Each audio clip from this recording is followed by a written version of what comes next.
Hey guys, hello और welcome to HS academy. सो इस particular video में आज हम डिस्कस करने वाले हैं fire department total reflex time sequence. सो टॉपिक बहुत ही ज़्यादा यूनिक है। ये बेसिकली रिलेटेड है फायर डिपार्टमेंट से एंड जो हमारे फायर फाइटर्स हैं उन लोगों के लिए बेसिकली बहुत ज़्यादा इंपॉर्टेंट है एंड एज वेल एज जो फायर स्टेशन मास्टर्स हैं या फिर जो फायर स्टेशन में डायरेक्टली इन्वॉल्व हैं उन लोगों के लिए, एज वेल एज जो मॉडलिंग करते हैं फायर रिलेटेड, उनके लिए भी बहुत ज़्यादा इंपॉर्टेंट टॉपिक है। सो let's get started. I think so this video will be very informative for you. So सबसे पहले before beginning the video, आप मेरे को सोशल मीडिया प्लेटफॉर्म्स पे फॉलो कर सकते हैं। If you are interested for the EHS related updates, you can follow me in Facebook, LinkedIn, Instagram and Telegram. So here on the daily basis I'm sharing the EHS related updates and the notification of every single video which I'll be making in the near future. So you can follow me if you're interested.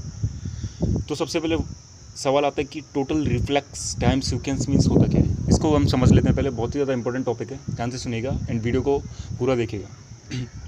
तो देखिए, total reflex time sequence मतलब ये होता है कि देखिए, किधर भी मैं आपको एक स्टोरी के माध्यम से समझाने की कोशिश करता हूँ। किधर भी फायर लगा, ठीक है, अब वो फायर एक तरीके से हो गया अनकंट्रोलेबल, आप उसे फायर एक्सटिंग्विशर की मदद से नहीं बुझा पा रहे हैं, ठीक है। सो एट दैट टाइम आपको नीड पड़ती है कि वहाँ पे आप फायर डिपार्टमेंट को कॉल करें, बुलाएं, ताकि वो अपने प्रोटोकॉल्स जो हैं उनके हिसाब से फायर को एक्सटिंग्विश कर सकें, ठीक है। तो ये आपको करना है। अब तो ये बहुत सिंपल हो गया, आपने कॉल करा फायर डिपार्टमेंट को, वो लोग अपनी गाड़ी लेके आ गए। अब देखिए, जैसा आपको पता है, मैं ऑलरेडी फायर डायनामिक्स में आपको बता चुका हूँ, टाइम टेम्परेचर कर्व मैंने आपको बता रखा है। जैसे जैसे टाइम बढ़ता है फायर ग्रो होती जाती है। अगर वहाँ पे कुछ भी सप्रेशन या फिर हम उसे एक्सटिंग्विश करने के इंतज़ाम नहीं करते हैं या फिर उसे कोशिश नहीं करते हैं एक्सटिंग्विश करने की, ठीक है, तो फायर डिपार्टमेंट को आने में कुछ ना कुछ टाइम तो लगेगा, क्योंकि एक पर्टिकुलर डिस्टेंस पे जो एरिया है जहाँ पे से फायर ब्रिगेड्स आती हैं, अटेंडर्स आते हैं, उसमें पर्टिकुलर डिस्टेंस है और उसके ऊपर भी हम कंडीशंस नहीं जानते हैं कि वहाँ पे कितना ट्रैफिक हो सकता है, वो लोगों को एड्रेस समझ में आया कि नहीं, उसके बाद भी उनके अपने पर्सनल इश्यूज़ हो सकते हैं, ठीक है। तो ये सब फैक्टर्स बहुत ज़्यादा इंपॉर्टेंट रहते हैं जब हम fire and safety, life safety की बात करते हैं। और यहाँ पे नीड पड़ती है कि हमें जो ये टाइम सीक्वेंस है, जो टाइम है फायर डिपार्टमेंट को रीच करने में उस पर्टिकुलर लोकेशन तक, उसे कहीं ना कहीं घटाने की ज़रूरत पड़ती है, ठीक है। तो इसके लिए हम बेसिकली सिस्टम्स यूज़ करते हैं, लाइक GIS सिस्टम हो गया, जियोग्राफिकल इंफॉर्मेशन सिस्टम हो गया आपका, जिसे हम वाइडली यूज़ करते हैं फायर प्रोटेक्शन में। अब बेसिकली GIS होता क्या है, तो इस पर मैं एक इन डेप्थ वीडियो बना दूंगा, बट फॉर नाउ मैं आपको एक जनरल इन्फॉर्मेशन देता हूँ। इस पर हम क्या करते हैं कि जो भी आपका एरिया है, पर्टिकुलर एरिया है, उसके एरियल मैप्स निकालते हैं। Aerial maps mean bird eye point maps, मतलब ऊपर आप जैसे जाते हैं एयरप्लेन से, आपने देखा होगा कि आपको कैसे मतलब चीज़ें दिखती हैं जो ग्राउंड पे होती है, तो वहाँ से हम देख सकते हैं वो बहुत छोटी चीज़ें दिखती हैं एंड ईजिली अंडरस्टैंड कर सकते हैं उन चीज़ों को, ठीक है। तो इसी टाइप से कंप्यूटर पर मॉडल्स बनाए जाते हैं, ठीक है। और उनमें से जो शॉर्ट पाथ है, सबसे ज़्यादा शॉर्ट पाथ है, उसे मतलब बताया जाता है कि इस आप पाथ से जाइए तो आप जल्दी पहुँच सकते हैं एंड फायर सप्रेशन एक्टिविटीज़ जो हैं उन्हें ईजिली कैरी आउट कर सकते हैं। तो बेसिकली GIS का बहुत वाइड रोल है फायर प्रोटेक्शन के अंदर। इसमें भी बेसिकली बहुत सारी लेयर्स होती हैं, टोपोग्राफिक लेयर हो गई, कॉलोनियल लेयर हो गई, तो ये सब मैं डिस्कस करूँगा आगे। मैं वीडियो में लेके आऊँगा जियोग्राफिक इन्फॉर्मेशन सिस्टम्स होते क्या हैं।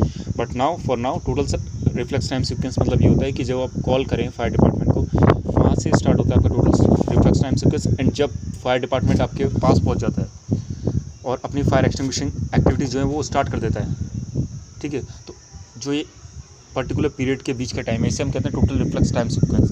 अब यहाँ पे बहुत सारे स्टेप्स आते हैं, देखिए बहुत ही ज़्यादा 4 या 5 टाइप के यहाँ पे स्टेप्स आते हैं जो कि बहुत ज़्यादा इंपॉर्टेंस देते हैं। अब इन्हें समझने का ज़रूरी क्यों है कि अगर हम इन्हें समझ जाते हैं और इन पर वर्क करते हैं बाय यूजिंग GIS, तो हम ये टोटल रिफ्लेक्स टाइम सीक्वेंस को घटाने में कहीं ना कहीं सक्षम हो जाएंगे। और अगर ये घट जाता है तो हम फायर्स को जो है वो अर्ली स्टेज में कंट्रोल कर सकते हैं और जो वहाँ पे फैटेलिटी रेट है उसको भी बहुत ज़्यादा कम कर सकते हैं, क्योंकि जितना जल्दी हम फायर सीन पे पहुँचेंगे उतना ज़्यादा फायर हमारी कम डेवलप हुई होगी, ठीक है, और उतना ही ईजिली हम उसे एक्सटिंग्विश करके जो भी वहाँ पे विक्टिम्स हैं या फिर जो वहाँ फंसे हुए हैं पीपल्स, उन्हें वहाँ से निकाल सकते हैं। तो ये बेसिकली जनरल इंट्रोडक्शन था regarding total reflex time sequence. अभी इसके बारे में थोड़ा और डीप में हम जाएंगे, समझेंगे बेसिकली इसमें क्या क्या पार्ट्स होते हैं, क्या क्या कॉम्पोनेंट्स इसमें होते हैं। तो देखिए, सबसे पहले TRTS, total reflex time sequence. इस पूरे वीडियो में मैं TRTS का यूज़ करूँगा क्योंकि बहुत बड़ा नाम है, तो TRTS का यूज़ करूँगा। तो बेसिकली इसमें 5 स्टेप्स होते हैं TRTS में, ठीक है। पहला स्टेप आपका है डिस्पैच टाइम, सेकंड है आपका टर्न अराउंड टाइम, थर्ड है आपका रिस्पॉन्स टाइम, फोर्थ है एक्सेस टाइम एंड फिफ्थ है सेटअप टाइम। तो जब आपने कॉल करा फायर डिपार्टमेंट को, वहाँ से total reflex time sequence start होता है। एंड जब फायर डिपार्टमेंट की जो गाड़ियाँ हैं, टेंडर हैं, दमकल कर्मी हैं, आपके पर्टिकुलर स्पॉट तक आ जाएं एंड फायर एक्सटिंग्विशिंग की जो एक्टिविटीज़ है उन्हें स्टार्ट कर दें, उन पर्टिकुलर टाइम पीरियड के बीच में ये पर्टिकुलर स्टेप्स आते हैं, तो हम इसे डिस्कस करेंगे इन डेप्थ में बेसिकली ये होते क्या हैं और कैसे कैसे हम इन्हें रिड्यूस कर सकते हैं, ठीक है, by using nice approaches. So let's get started again. सबसे पहले देखिए डिस्पैच टाइम।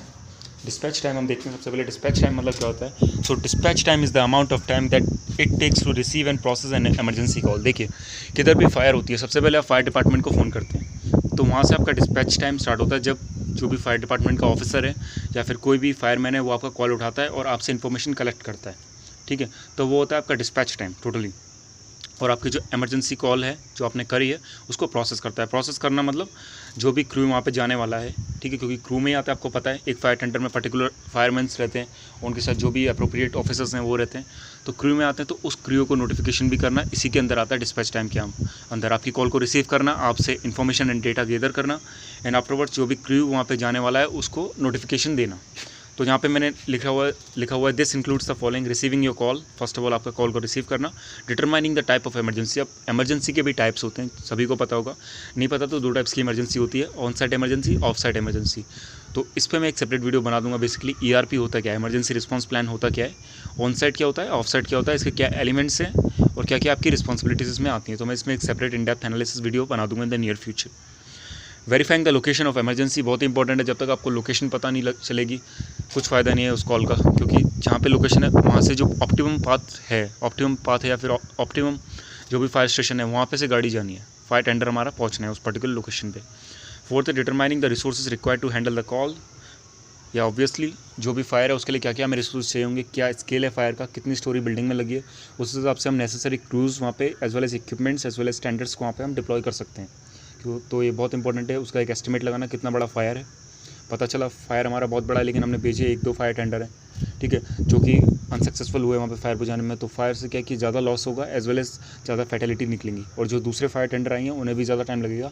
जब तक वो वहाँ पे उस पर्टिकुलर लोकेशन तक पहुँचेंगे तब तक may be lots of peoples have lost their life. So बहुत इंपॉर्टेंट है। एंड लास्ट है आपका notifying the unit that are to respond. Next हम देखते हैं turn around type. Turn around time is the period beginning when units acknowledge notification of the emergency to the initial point of response time. देखिए अभी इसमें क्या है कि आप नोटिफिकेशन मिल चुका है, जो भी पर्टिकुलर क्रू है उन्हें नोटिफिकेशन मिल चुका है, अब उनका रिस्पॉन्स करने की बारी है। अब रिस्पॉन्स करना मतलब ट्यूनिंग रिगार्डिंग आपके जो भी फायर रिटार्डेंट सूट्स हैं उनको पहनना, ठीक है, अपने जो SCB है उन्हें रखना वहाँ पे गाड़ी वगैरह में, या फिर जो भी नेसेसरी है। नेक्स्ट पॉइंट हम देखते हैं टर्न अराउंड टाइम में be manage by some degree by improving the method of communication between dispatch time centre and the fire station to reduce the time processing the alarm notification. Means अगर आप एक अच्छा संपर्क स्थापित कर लेते हैं डिस्पैच टाइम सेंटर के पास एंड फायर स्टेशन को, तो इस पर्टिकुलर टर्न अराउंड टाइम को हम मिनिमम घटा सकते हैं, ताकि फाइटर्स जो है हमारे वो रेडी रहें एंड उन्हें मतलब ज़्यादा डोनिंग करने में ज़्यादा प्रॉब्लम ना आए एंड ईजिली हम वहाँ पे डिस्पैच कर सकें उस लोकेशन के लिए। आगे हम बढ़ते हैं। Response time. Response time is the period beginning when the unit are in route to the emergency incident and ending when units arrive on the scene. अब फायर टेंडर हमारा निकल चुका है फायर स्टेशन से, ऑन द वे है and reach कर रहा है जहाँ पे हमें पर्टिकुलर फायर है, उसके नियर बाय प्रॉक्सिमिटी में या फिर उसके जस्ट सामने, डिपेंड करता है वो वहाँ पे कंस्ट्रक्शन कैसा है, इंफ्रास्ट्रक्चर वहाँ पे कैसा है, ठीक है। तो ये इसके बीच का रहता है रिस्पॉन्स टाइम।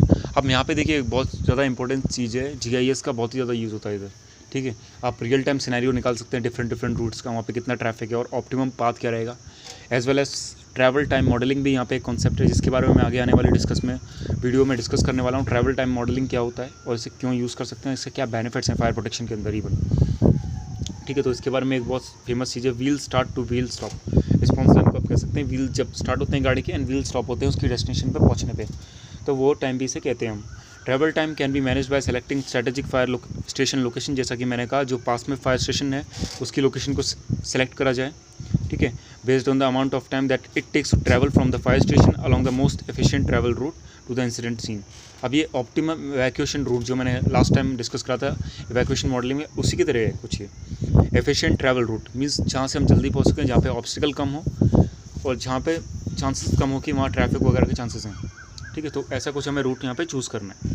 आगे हम बढ़ते हैं एक्सेस टाइम, बहुत इंपॉर्टेंट है। Access time is the time required for the crew to move from where the apparatus stop to the emergency. अब देखिए लास्ट ईयर आपको पता होगा कि दिल्ली में एक फायर हुई थी, मेजर फायर हुई थी, जिसमें मल्टीपल फैटेलिटीज़ हुई थी, और ये भी देखा गया था कि जो फायर की टेंडर है, फायर टेंडर से वो हमारे एकदम जो बिल्डिंग के फ्रंट में लोकेट नहीं कर पा रहे हैं, वहाँ पे नहीं आ पा रहे हैं, तो फायर फाइटर्स जो हैं हमारे, उन्हें एक सर्टेन डिस्टेंस ट्रैवल करना रहता है, अराउंड 1 किलोमीटर या 500-800 मीटर का ट्रैवल करके वो अंदर आते हैं। क्योंकि हमें पता है कि कभी कभार क्या होता है कि फायर टेंडर हमारे उस जो फायर लोकेशन है वहाँ तक एकदम एक्सेस नहीं पा पाते हैं।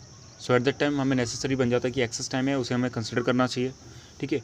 This can include moving to the interior और upper storage of a large building and dealing with any barriers along the way. अब इसे आप ये भी कह सकते हैं कि आप पर्टिकुलर लोकेशन पे पहुंच गए, फायर है लेकिन उसके 8th फ्लोर पे फायर है, तो आप मान लीजिए आप फायर टेंडर से जैसे उतरे वहाँ से आपका एक्सेस टाइम स्टार्ट होता है एंड जब तक आप 8th फ्लोर तक पहुँचते हैं उस टाइम तक एक्सेस टाइम रहता है। सो एट दैट टाइम बहुत ही ज़्यादा इंपॉर्टेंट है कि हम इसे भी कंसिडरेशन दें, इसे मिनिमम करें जितना हो सके, ताकि हमारे फायर फाइटर अर्ली सिचुएशन में पहुँच के फायर को कंट्रोल कर सकें। Setup time.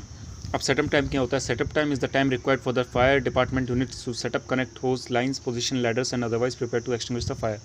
बहुत ही ज़्यादा इंपॉर्टेंट है, आपका फायर डिपार्टमेंट वहाँ तक पहुँच गया जहाँ पे एग्जैक्ट फायर लगी हुई है। अब वहाँ पे देखिए जाके उन्हें फायर हाइड्रेंट यूज़ करना है, क्योंकि जैसा कि आपको पता है मेजर फायर है, ठीक है, तो उसके लिए हमें कुछ सेटिंग वहाँ पे करनी पड़ती है। आपको पता है होज लेइंग करनी पड़ती है, होज चार्ज करनी पड़ती है, वहाँ पे कुछ सिग्नलिंग होती है, पंप ऑन करने पड़ते हैं, स्विचेस ऑन करने पड़ते हैं। तो ये जो टाइम है सभी सेटअप टाइम के अंदर आता है, ठीक है। आपने होज ले करी, होज रैम्प्स लगाए, अगर वो पर्टिकुलर रोड्स के बीच में आ रही है, आपने होज रैम्प्स लगाए वहाँ पे, ठीक है। तो ये पूरा सेटअप एक तरीके से हमें वहाँ पे अरेंजमेंट करना पड़ता है, तो ये पूरा सेटअप टाइम के अंदर आता है। तो ये था generally total reflux time sequence के बारे में। अब देखिए इसको हम कैसे मिनिमाइज़ कर सकते हैं। अब क्वेश्चन ये उठता है, आपने टोटल रिफ्लक्स टाइम सीक्वेंस तो सीख लिया कि ये इसमें पर्टिकुलर पार्ट्स हैं, इन्हें हमें कम कर रहे हैं और ये इनका मतलब होता है। अब इन्हें कम कैसे कर सकते हैं? तो most efficient way as per my opinion is GIS, geographic information system. तो GIS के बारे में मैं एक वीडियो नेक्स्ट में बनाने वाला हूँ। GIS होता क्या है, इसका कैसे यूज़ करते हैं, इसमें क्या लेयर्स होती हैं और कैसे इसे फायर प्रोटेक्शन में आप अप्लाई कर सकते हैं, ठीक है। सो वो नेक्स्ट वीडियो में कवर कर लूँगा। अभी तक के लिए टोटल रिफ्लक्स टाइम सीक्वेंस। अगर आपको इस पर्टिकुलर वीडियो में कुछ डाउट है तो आप कमेंट बॉक्स में लिख सकते हैं, एज वेल एज कोई रिकमेंडेशन नेक्स्ट वीडियो के लिए, then you can write them in comment box. So this is the full analysis of this topic. If you like the video, press the like button, share this video and subscribe to my channel if you are new to this channel, and hit the bell icon also. So thank you for listening as always. God bless you all.